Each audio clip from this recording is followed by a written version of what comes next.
देव गुरु बृहस्पति की शिव आराधना। संसार की सृष्टि करने की इच्छा से ब्रह्मा ने मरीचि, अत्रि, अंगिरा आदि मानस पुत्र उत्पन्न किए। उनमें अंगिरा के एक अंगिरस नाम का पुत्र हुआ। वे शेषवावस्था से ही बड़े बुद्धिमान और विद्वान थे।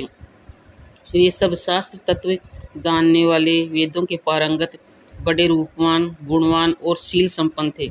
उन्होंने भगवान शंकर की आराधना प्रारंभ की। परम पावनी काशी नगरी में शिवलिंग की स्थापना की और स्थापना करके वे घोर तपस्या करने लगे। तपस्या करते हुए उन्हें जब 10,000 वर्ष बीत गए, तब जगदीश्वर महादेव उस लिंग से प्रकट होकर कहने लगे कि मैं तुम्हारी तपस्या से परम प्रसन्न हूँ, अपना अभीष्ट वर मांगो।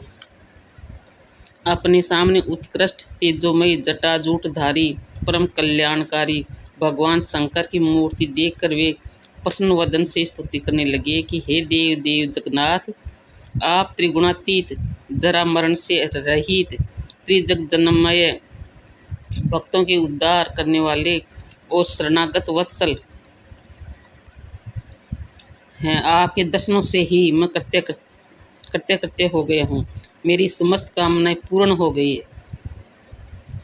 आंगिरस की ऐसी स्तुति सुनकर भगवान आशुतोष ने और भी खुश होकर के उन्हें अनेक वर दिए। उन्होंने कहा कि हे आंगिरस, तुमने बृहत बड़ा तप किया है, इसलिए तुम इंद्रादि देवों के पति तथा ग्रहों में पूज्य होगे और तुम्हारा नाम बृहस्पति होगा। तुम बड़े वक्ता और विद्वान हो, इसलिए तुम्हारा नाम वाचस्पति भी होगा। जो प्राणी तुम्हारे द्वारा स्थापित इस लिंग की आराधना करेगा और तुम्हारे द्वारा की गई स्तुति का पाठ करेगा, उसे मनोवांछित फल मिलेगा तथा ग्रहजन्य कोई बाधा भी उसे पीड़ित नहीं करेगी। इस प्रकार अनेक वर देकर भगवान शंकर ने ब्रह्मा, इंद्र आदि सभी देवताओं को बुलाया और ब्रह्मा जी से कहा कि बृहस्पति जी को सभी देवों का आचार्य बना दो। ब्रह्मा जी ने उसी समय बृहस्पति का देवाचार्य पद पर अभिषेक कर दिया। उस समय देवताओं ने दुंदुभियां बजानी चालू की। इस प्रकार भगवान शंकर के अनुग्रह से आंगिरस ने वह पद पाया जिससे बढ़कर स्वर्गलोक में कोई दूसरा पद हो ही नहीं सकता।